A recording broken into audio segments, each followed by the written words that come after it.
O Senhor nos acerca de alegres cantos de livramento. Cantos de livramento, cantos de livramento. O Senhor canta sobre nós nessa noite.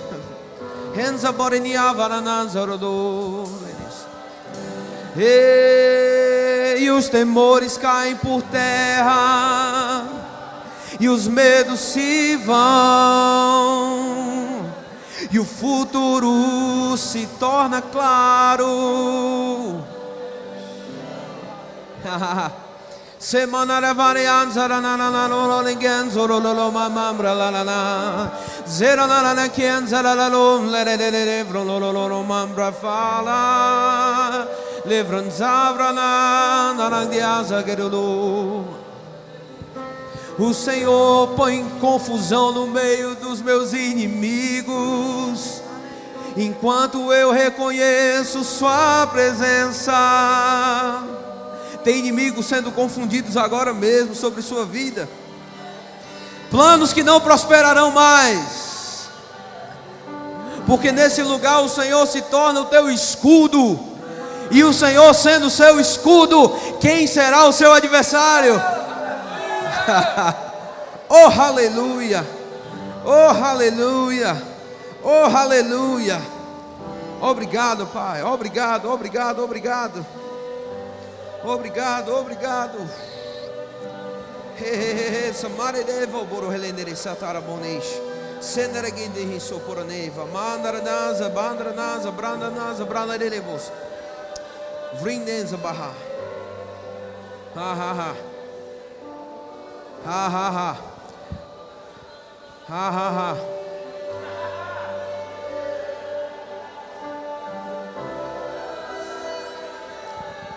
Escuta, eu sei, tem algo para acontecer hoje à noite, não só sobrenatural, mas sobrenatural e espetacular.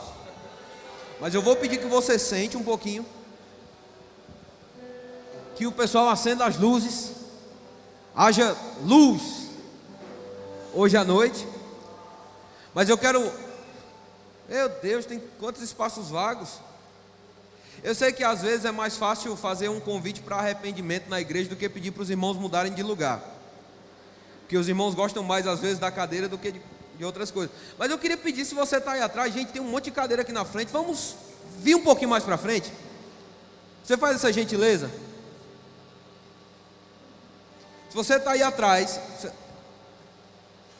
você pode vir um pouquinho mais para frente. Tem cadeira, não tem razão para você sentar lá atrás. Quanto mais perto a gente tiver, melhor vai ser para o que vai acontecer aqui hoje à noite. Amém. Tem cadeiras aqui no meio, tem cadeiras aqui do lado. A gente não está te obrigando a vir, você está sendo honrado com assentos mais confortáveis. Se fosse uma empresa aérea, você ia pagar por essas cadeiras que você está ocupando agora, mas é de graça. Venha. A gente só precisou parar um pouquinho mesmo, porque eu tenho uma nota no meu coração. Eu estava lembrando de 2 Crônicas. A Bíblia fala de um relato onde todos eles começaram a cantar unânimes e começaram a dizer que o Senhor é bom. Existem outras versões que eu gosto, que dizem de um só acordo, em uma só voz, uníssonos, com a mesma intensidade. Eu já citei esse texto aqui, Isaías 1,19: se quiserdes e me ouvirdes, comereis o melhor dessa terra. Tem momentos que Deus está pronto para derramar o melhor que você pode experimentar, mas a gente vai provar dessas coisas em um só acordo. Não adianta ter alguns que entendem e outros que não entendem. E do mesmo jeito que o pastor João no primeiro dia começou a colocar ordem para o serviço da mesa, eu queria te ajudar para a gente afinar na mesma sintonia hoje à noite. Tem uma canção para subir a Deus nesse lugar, mas tem uma canção para descer de Deus para nós nesse lugar. Eu sei que talvez a expressão mais correta nem seria subir, porque Ele está dentro de nós. Tem uma canção para entrar e tem uma canção para sair. E a gente vai fazer isso hoje à noite no Espírito, amém? Eu não sei se você consegue perceber, mas eu sei que algo que talvez muitos aqui nunca tenham provado na vida vai acontecer hoje à noite com você. Você está sabendo como você está sendo trazido para esse culto, mas você não sabe como você vai ser levado para o seu quarto. Oh, aleluia. Mas não é ruim não, é bom. Oh, aleluia. Louvado seja Deus. Louvado seja Deus. Louvado seja Deus. Aleluia, aleluia, aleluia. Oh, glória. Hoje de manhã eu fiz uma piada, não sei se todo mundo entendeu. Quando Daniel fez aquela pergunta, queima-roupa, e eu não sabia o que responder, eu disse, eu vou deixar meu motorista responder, talvez você não ouvir a piada, eu vou explicar para você hoje à noite. O pastor Boi contava essa história. Ele dizia que um homem, professor de uma universidade, ele ia dar palestras, ele tinha um motorista com ele. E aí de tanto aquele motorista caminhar com ele naquelas palestras, ele disse assim, rapaz, eu acho que de tanto ouvir suas palestras, eu consigo dar a palestra no seu lugar. E aí aquele professor da universidade disse, tu tem certeza? Ele disse, tenho. Eu disse, então da próxima vez que eu for dar a palestra, quem vai dar é você. E eu vou dirigir para você. Ele disse, tudo bem. E aí foram, o motorista como professor e o professor como motorista. E aí quando aquele homem subiu para dar a palestra, ele deu a palestra perfeito. E quando ele terminou a palestra, alguém se levantou igual o Daniel hoje de manhã.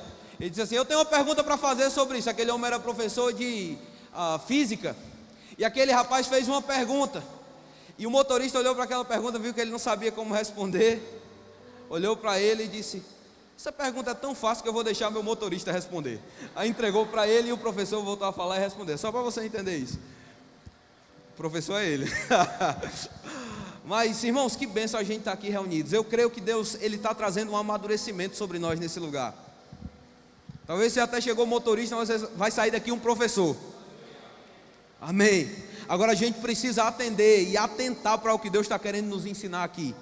Eu não sei quantos aqui estão percebendo o caminho pelo qual Deus está nos instruindo. A gente ouviu no primeiro momento pastor João falando sobre paternidade, sobre o amor de Deus e como Deus manifesta esse amor. A gente ouviu, depois eu estava falando um pouco sobre o espírito de sabedoria, o espírito que nos ajuda a entender a palavra, o espírito que nos ajuda a aplicar a palavra.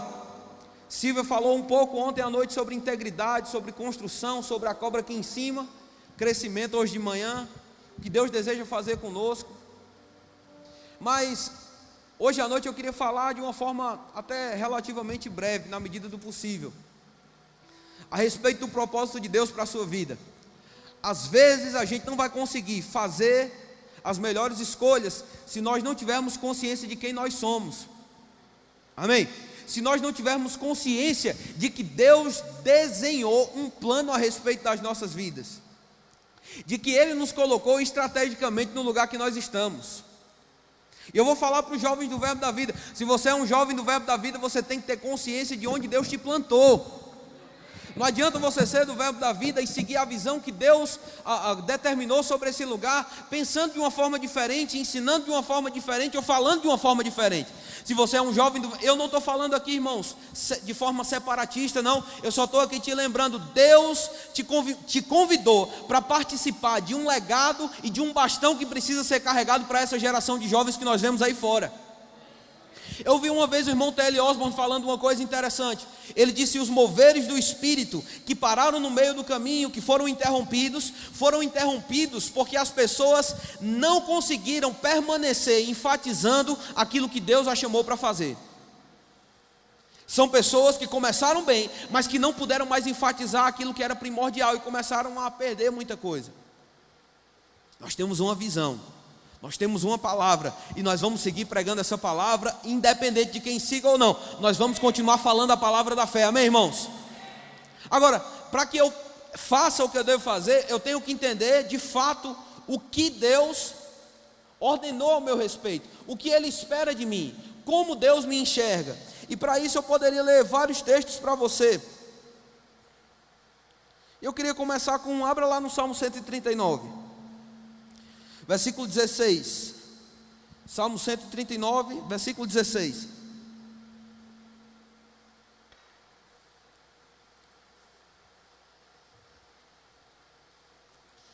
Oh, aleluia. Quantos aqui estão animados?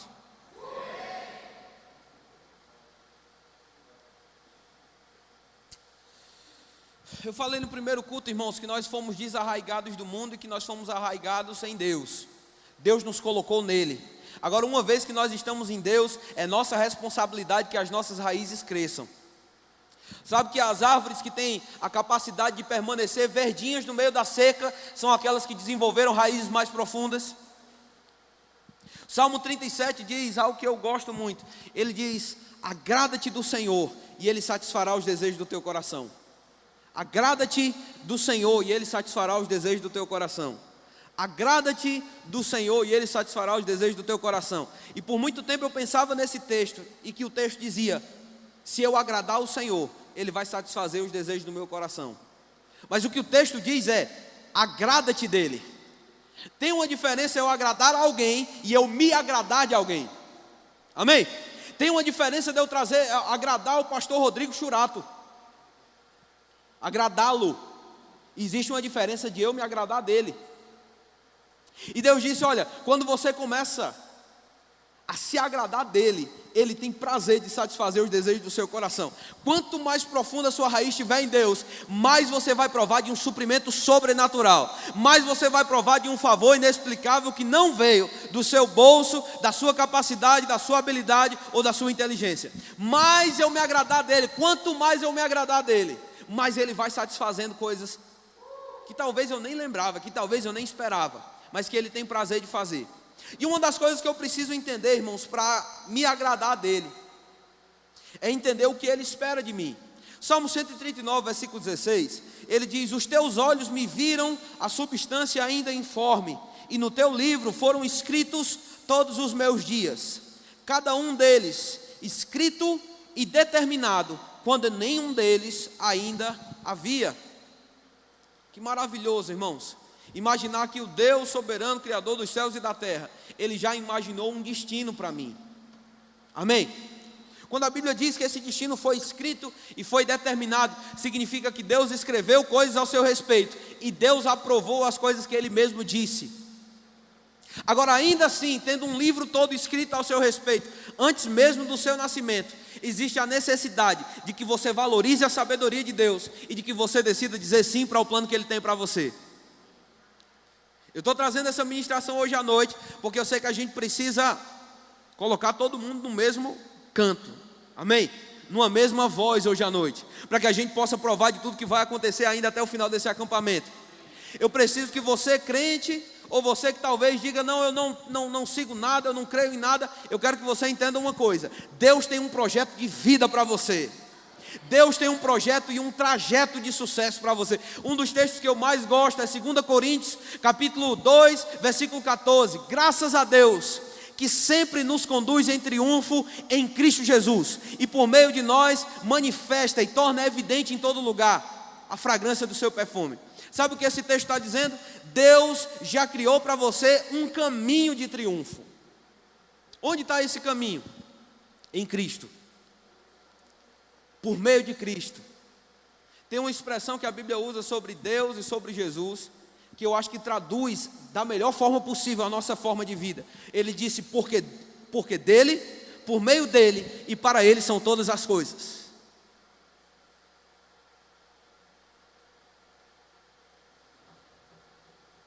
Eu quero que você pense sobre essa expressão, irmãos. Isso é mais do que a música do Diante do Trono pode explicar. Porque dele, Ele é a causa de tudo. Por meio dele, e somente por meio dele, e para ele são todas as coisas. Algumas pessoas, elas até entendem que todas as coisas são para ele, mas ele é a causa, ele é o caminho e ele é o destino de todas as coisas. Eu gosto de dar esse exemplo. Você pode pegar uma caixa de som como essa, tão maravilhosa, que tem nos ajudado aqui, e colocar essa caixa em casa e dizer: ela vai ser o meu banco favorito agora. E você coloca uma almofadinha, se você não quiser sentar na madeira, e nessa pedaço de aço gelado, que não deve ser muito confortável para você sentar em cima, você pode colocar uma almofada lá e continuar a sua vida inteira sentando nessa caixa. Ela vai ser uma bênção, melhor do que um chute nas costas, melhor do que você sentar no chão, né? Mas ela não vai desempenhar o que ela foi criada para desempenhar, uma caixa de som foi criada para amplificar o som, ela foi criada para executar uma razão. E eu vou te dizer, irmãos, até o momento da gente começar a viver pela causa que Deus nos conectou a viver, nós não vamos encontrar plena satisfação e plena alegria. Eu quero falar sobre 3 coisas rapidinho com você aqui. Em primeiro lugar, por que você precisa conhecer o propósito de Deus? Porque você precisa saber o que Deus te chamou individualmente para fazer. A gente leu o versículo 16, tudo foi criado antes mesmo de você nascer. Agora ele disse no Salmo 139, versículo 17, Davi, ele aprendeu algo. Ele disse, quão preciosos são para mim, ó Deus, os teus pensamentos. E como é grande a soma deles. Uau! Deus não só foi sábio na criação, não só preparou um livro maravilhoso, quanto Ele tem vários pensamentos para cada um de nós. Deus decidiu cobrir toda a nossa existência com pensamentos e um caminho de vitória. Não tem um só segundo da sua vida sobre a terra que Deus não tenha pensado a respeito e tenha providenciado um caminho sobre o qual você pode vencer. Ah, pastor, eu estou num momento muito difícil, parece que Deus realmente não pensou nisso. Não, Ele pensou, mas eu quero te dizer uma coisa, não adianta só Deus pensar, você precisa valorizar os pensamentos dEle a seu respeito, porque esses pensamentos são mais valiosos do que o ouro e do que a prata. Lembra do que nós falamos aqui sobre sabedoria? Os pensamentos de Deus são a plena sabedoria. O temor do Senhor me revela os pensamentos de Deus, o Espírito de Deus me ensina os seus pensamentos. Isaías fala, quão mais altos são os meus pensamentos do que os pensamentos do homem? É como a terra e o céu. Alô? É como a terra e o céu. Viver uma vida natural, irmãos, de estudar, passar num concurso público, se aposentar depois de um tempo, plantar uma árvore, gravar um CD, brigar com o povo no Facebook, escrever um livro e ir para a glória. Irmãos, não se trata disso. Se trata de você conectar a sua vida ao destino eterno que Deus criou para você. Porque quando você conecta a sua vida aos pensamentos de Deus, deixa eu te dizer, não é normal aqueles pensamentos de depressão, não é normal aqueles pensamentos de abandonar tudo, não é normal você viver uma desgraça dentro da sua casa, porque quando você conecta a sua vida aos planos de Deus, existe uma força que não é sua em operação, é a força de Deus. Por meio dEle, porque dEle, por meio dEle, para Ele, você existe, você se move, você está vivo até hoje, é para a glória de Deus. Ah, pastor, mas eu quero a minha satisfação. A sua satisfação é resultado de viver para Ele. Abra sua Bíblia em Efésios no capítulo 1, por favor. Efésios capítulo 1, versículo 3. Deixa eu te dizer uma coisa, meu irmão, se você conhece pessoas que são organizadas nos pensamentos, nas ideias, quantos aqui tem um amigo que já pensou no futuro e que você tem inveja dele porque ele já calculou cada dia da vida dele? Eu tenho alguns amigos, irmãos, que recusavam a dar 20, 25 centavos para um projeto porque eles já tinham tudo organizado. Não, já está tudo certo. Eu estou usando meu dinheiro para isso, para aquilo outro. Eu nunca fui um cara extremamente bagunçado, mas também nunca fui um cara tão organizado assim. Mas se você se admira dos seus amigos, eu vou te dizer, irmãos, Deus conseguiu planejar um tempo de vitória para a sua vida, desde antes de você nascer, até a sua eternidade futura. Uau! Eu tenho um amigo, hoje ele é pastor lá em Campina Grande, de uma das congregações, não vou citar o nome dele não, mas é muito meu amigo, magrinho. Eu vou expor ele aqui. A gaveta de meias dele, irmãos, é organizada por cor. Uau! Não sei se ainda é, né? Na época que era solteiro, que a gente andava e ficava todo mundo impressionado. Que diabo é isso, bicho? Por cor. Que organização é essa? Eu vou te dizer, ninguém consegue ser mais organizado do que Deus. Todo mundo vai se sentir desorganizado quando começa a pensar nos pensamentos dele. Às vezes eu chegava pensando, rapaz, eu estou me organizando, estou estudando sobre a educação financeira, via o cara dizer, rapaz, estou uma bagunça ainda, eu tenho que voltar a estudar um pouquinho mais. Eu vou te dizer, se você pensa que sabe alguma coisa sobre o seu futuro, você vai pensar os pensamentos de Deus hoje à noite. Algo de Deus vai ficar claro para você e você vai começar a dizer, meu Deus, eu não sabia de nada.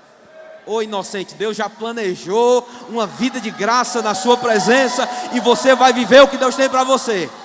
Efésios capítulo 1, versículo 3. Todo louvor seja a Deus, o Pai de nosso Senhor Jesus Cristo, que nos abençoou em Cristo com toda sorte de bênçãos espirituais nos domínios celestiais. Eu estou lendo na Nova Versão Transformadora. Agora pensa sobre isso. Deus te abençoou com toda sorte de bênçãos espirituais 2000 anos antes de você nascer.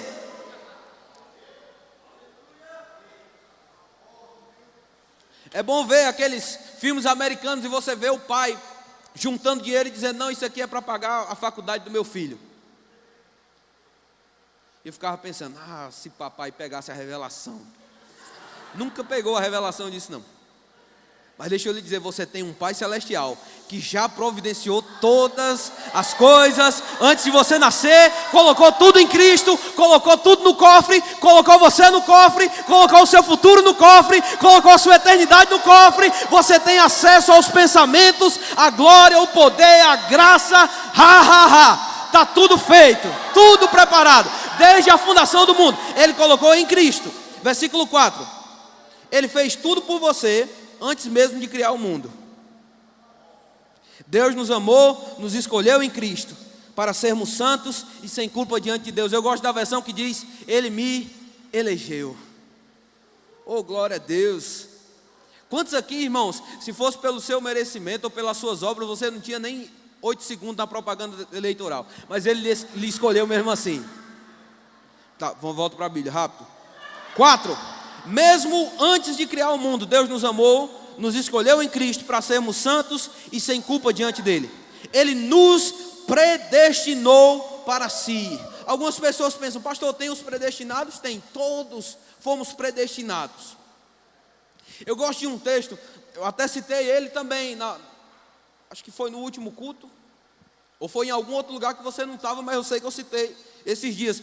Quando a Bíblia diz que Deus encerrou todos debaixo da desobediência, para poder usar de misericórdia para com todos. Sabe o que é isso?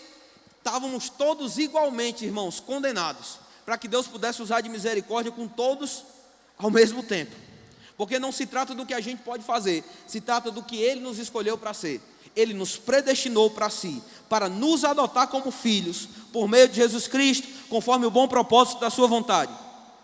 Deus assim o fez para o louvor da sua graça gloriosa, que Ele derramou sobre nós em seu Filho amado.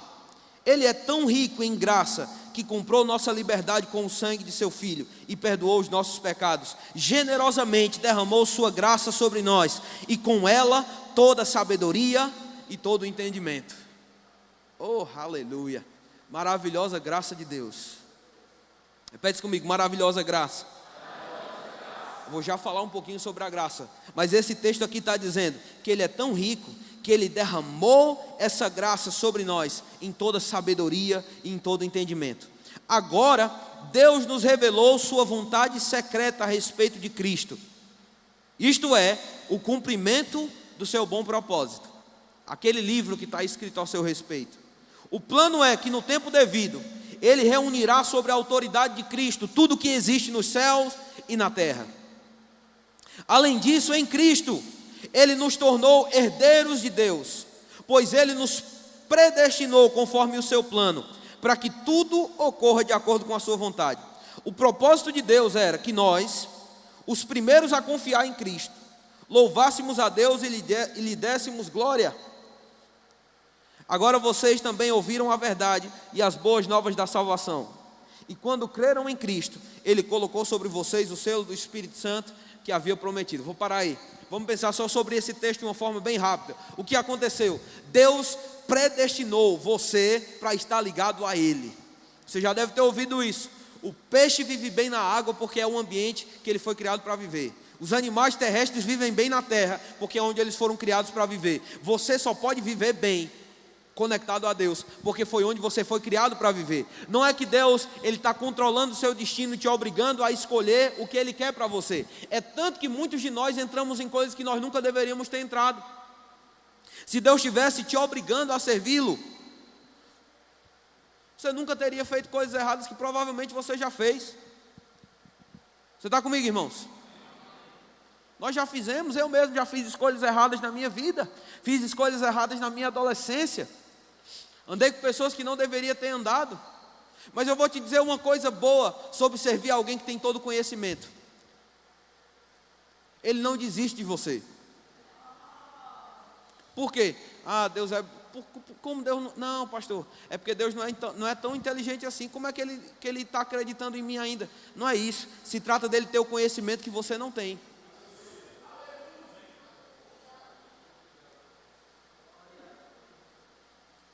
Ele te viu em Cristo, Ele viu o seu futuro. Escuta o que eu estou te dizendo. Eu sei que tem pessoas aqui que na hora do louvor, que estavam ouvindo aqui alguma coisa, estava mexendo dentro de você, você tentando disfarçar, talvez tentando brincar com seu amigo, ou tentando falar alguma coisa para disfarçar o que está acontecendo. Mas eu vou te dizendo que o que vai acontecer ainda durante esses dias de evento, Deus está esclarecendo para você algumas coisas sobre o seu futuro. E quando você começa a olhar para cá, olhar para o que Deus está fazendo, você começa a se enxergar e está tentando, talvez, não se ver ainda dessa forma. Mas eu vou te dizer, Deus está te atraindo para Ele hoje à noite. Deus está te atraindo para o plano. Eu preciso conhecer o plano de Deus, porque eu preciso conhecer o poder da graça de Deus.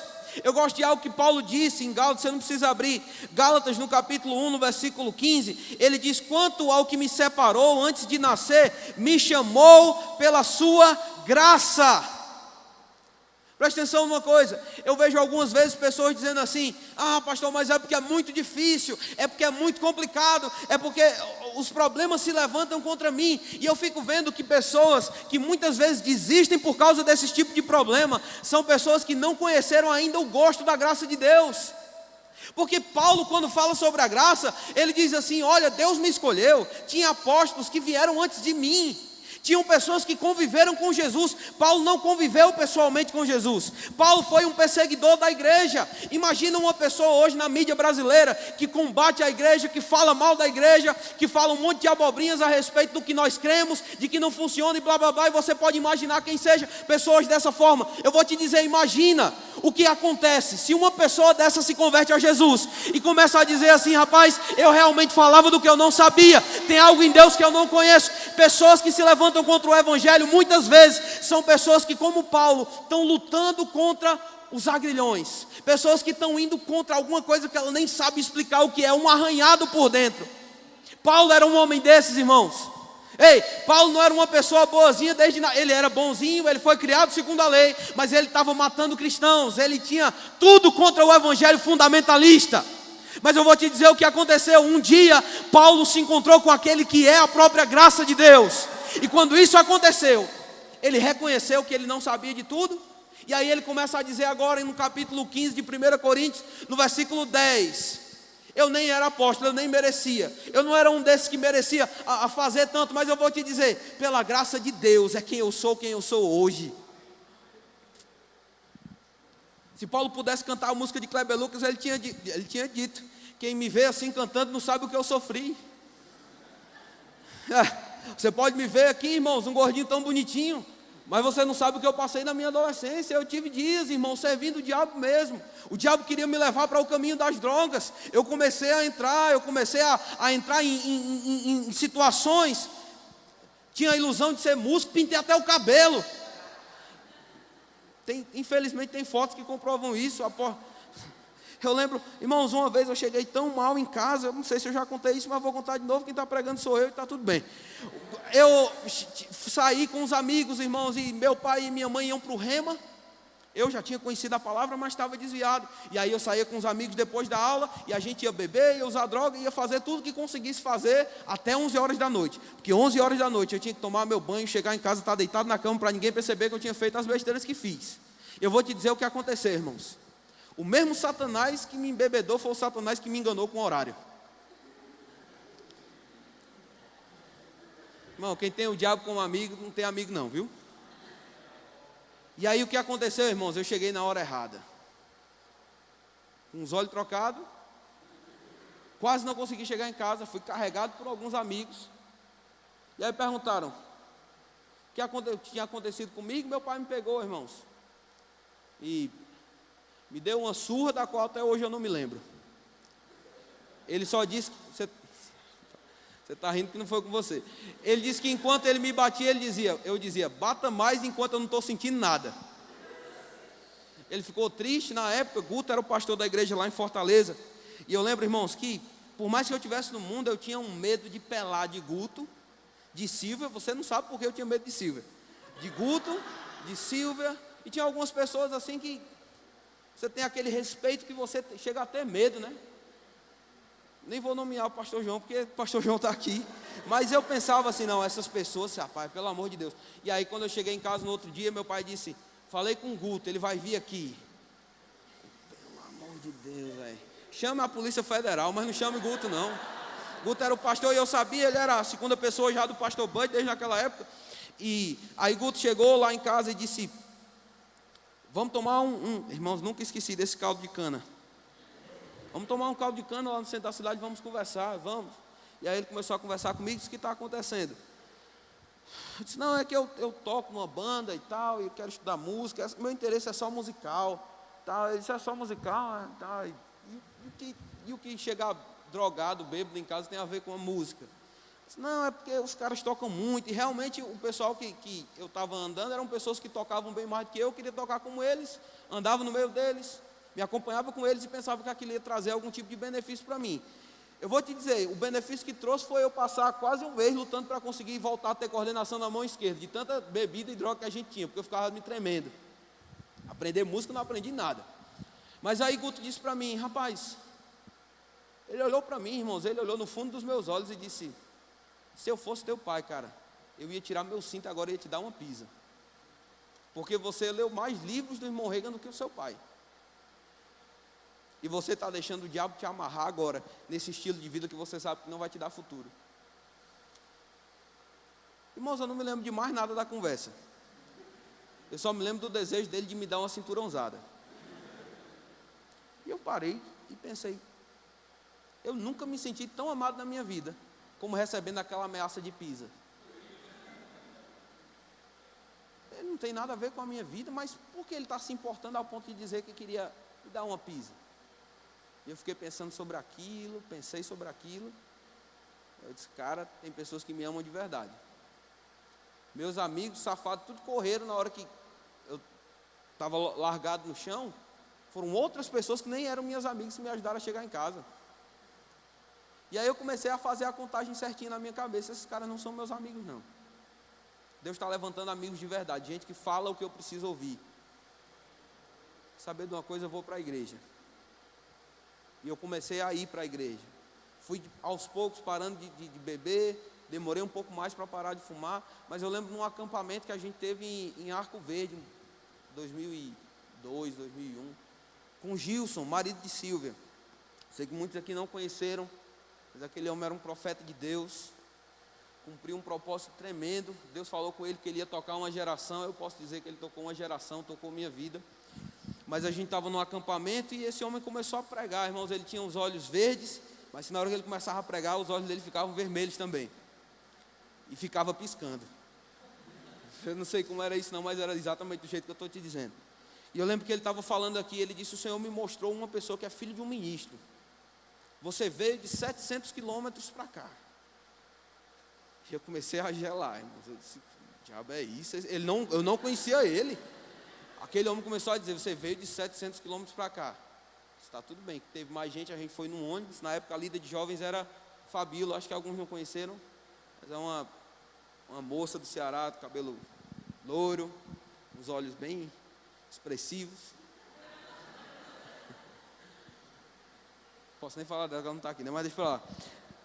Fabíola era a nossa líder, ela me ajudou, me levou lá. E aí eu comecei a ouvir aquele homem dizendo, ele disse, o Senhor te trouxe, você está aqui de 700 quilômetros para cá, você é filho de um ministro. Você começou a tocar em bandas do mundo para tentar aprender a tocar, mas começou a usar drogas. E eu fui começando a ficar um pouco mais nervoso sobre isso. E no final daquela palavra, aquele homem disse, quem é Rafael? E o povo que estava na fila junto comigo fez, é esse bicho aqui, ó, ele aqui, ó, esse.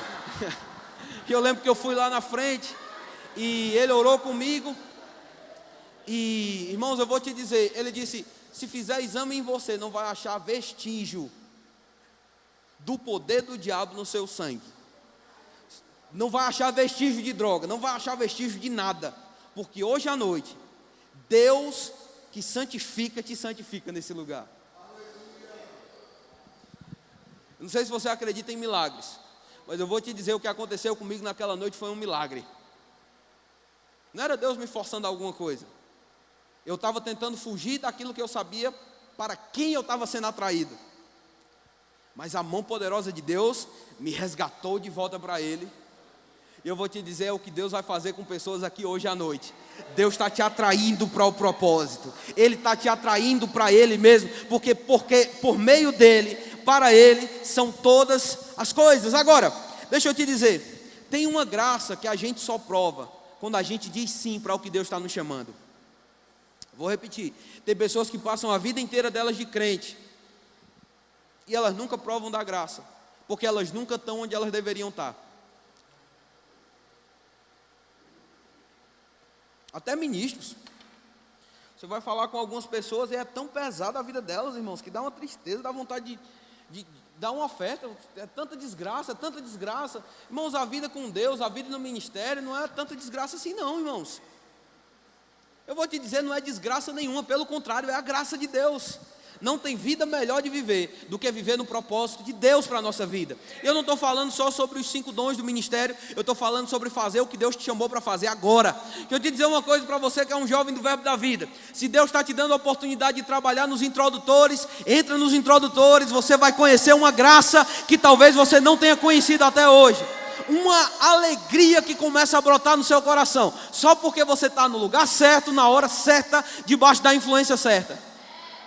Ah não, pastor, me chamaram para ajudar no som.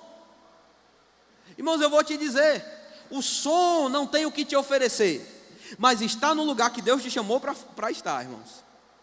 E eu vou te dizer mais, eu creio que nesses dias, Deus vai revelar para muitas pessoas dentro da igreja, o prazer e a graça de operar no ministério de socorros.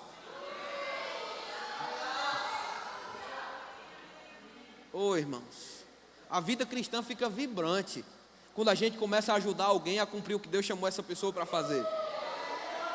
Eu vou te dizer, por mim, pela minha própria vida, eu talvez não estaria mais em Campina Grande, talvez não estaria mais nem no Brasil.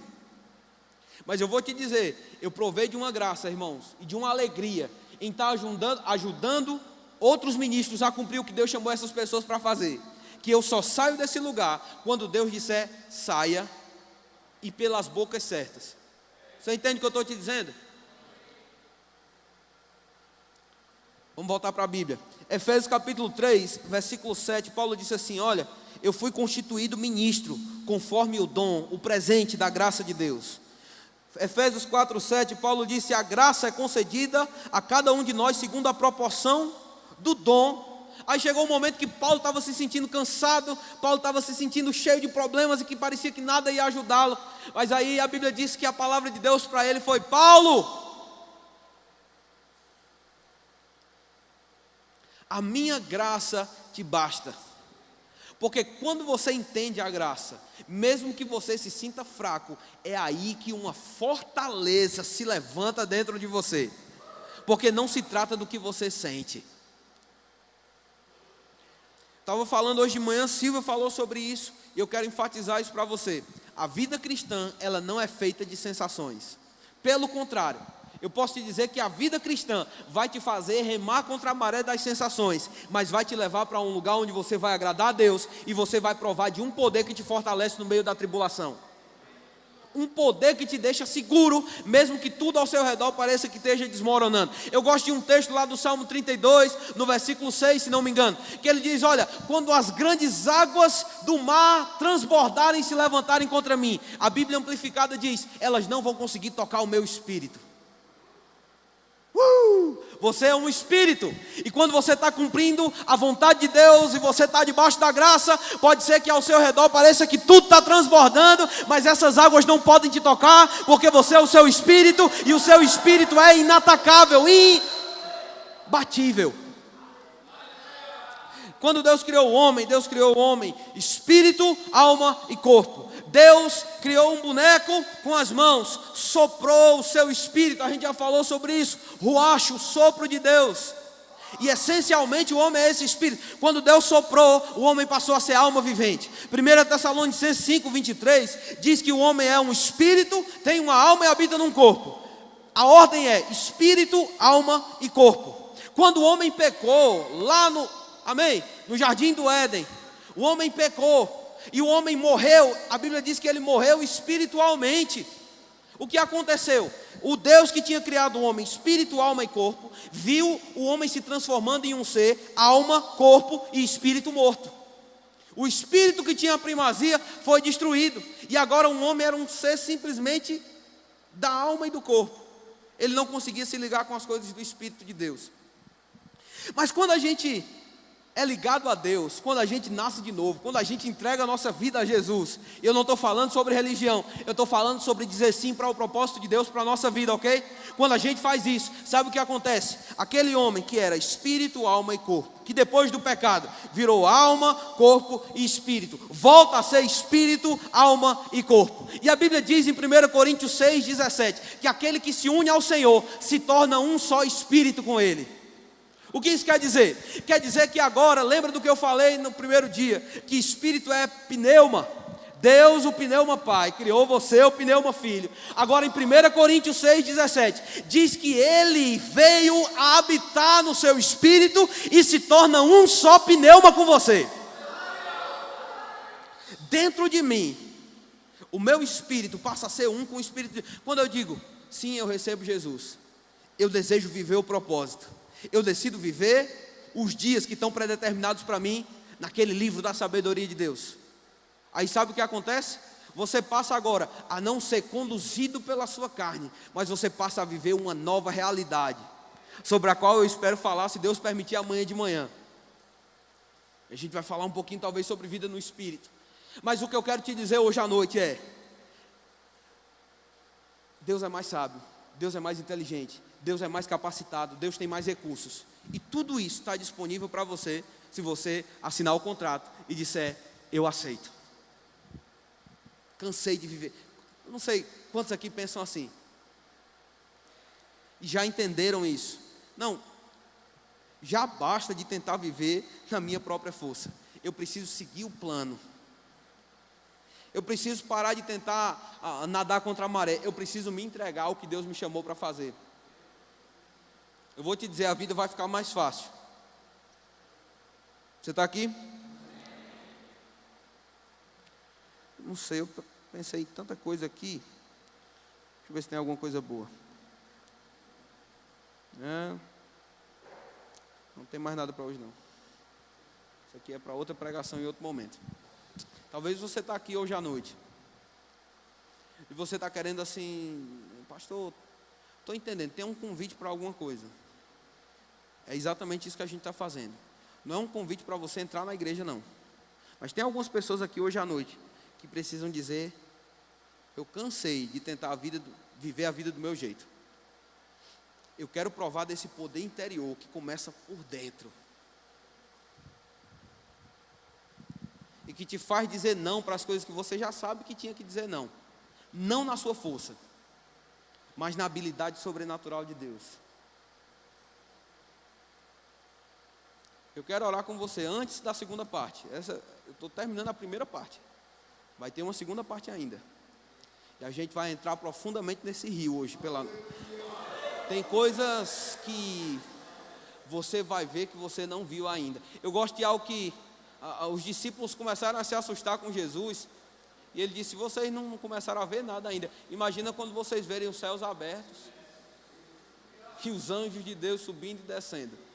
Ei, tem coisas em Deus que você não conhece, mas que a sabedoria dele quer ser compartilhada com você. Lembra do que eu falei daquela linha segura? Não é fibra ótica não. É uma ligação de espírito para espírito. Mas eu quero te dizer e anunciar pelo Espírito. Talvez minha pregação não surta o efeito que eu gostaria que surtisse agora, mas eu sei que eu estou falando pelo Espírito, e isso vai continuar ecoando, ecoando, ecoando, ecoando, ecoando, e eu sei que o Espírito vai cumprir o que Ele deseja.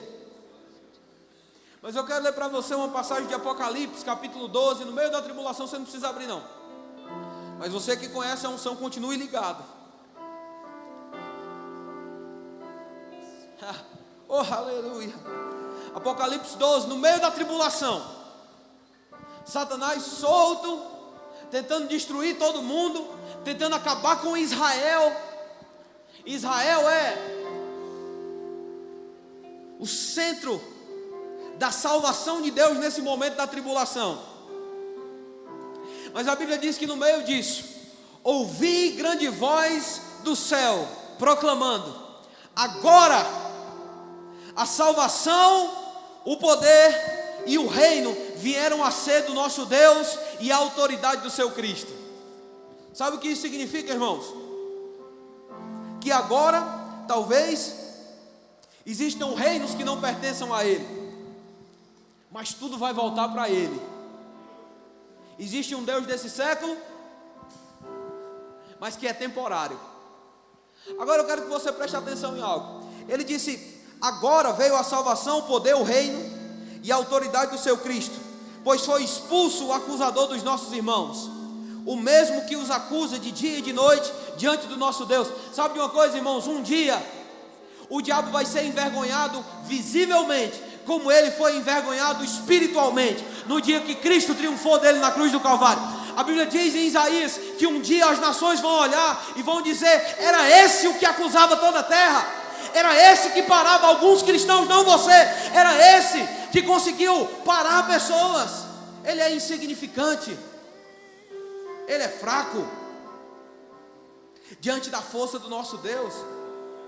Mas ele disse no versículo 12, versículo 11: ele foi vencido. E esses aqui, quem eram esses? Eram os crentes, são os crentes que vão receber a palavra de Deus no meio da tribulação. Gente que não vai conhecer o gostinho da graça que nós temos hoje em Cristo, mas gente que vai pegar a palavra e vai dizer: eu quero isso. A Bíblia diz sobre esses: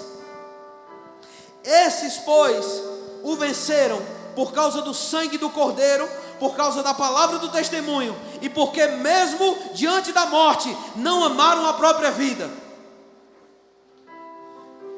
Irmãos, eu não acredito que a geração que não vai amar a própria vida é a geração apenas dos que vão estar vivos na tribulação. Eu acredito que Deus está levantando um exército de jovens, de adolescentes, de homens maduros, de pessoas de idade que não vão amar a própria vida, que não vão ter medo de ficar sem aposentadoria quando ficarem mais velhas, que não vão ter medo de entregar os seus dias por amor ao Senhor, por amor à palavra, por amor à unção, por amor ao Espírito, por amor aos pecadores, por amor a essas pessoas que não conhecem ainda. Agora, o que eu vou te dizer, o que o diabo tem tentado fazer é colocar um evangelho barato para pessoas, onde tudo é barato demais, onde eu vou servir se eu quiser, onde eu vou para a igreja se eu quiser, onde eu vou trabalhar num departamento se eu quiser. Mas eu vou te dizer, mesmo no meio de uma geração de leveza, Deus está levantando homens e mulheres que não vão amar a própria vida, que vão dizer: Senhor, e daí se eu vou perder o concurso? E daí se eu vou perder a aposentadoria?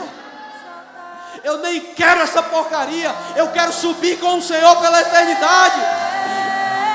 Eu não quero deixar tanto dinheiro no banco que um dia fique para o anticristo. Não, eu quero entregar minha vida por amor ao testemunho desse evangelho.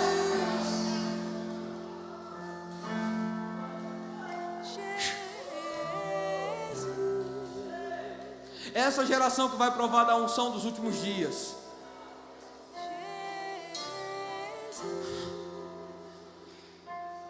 Oh.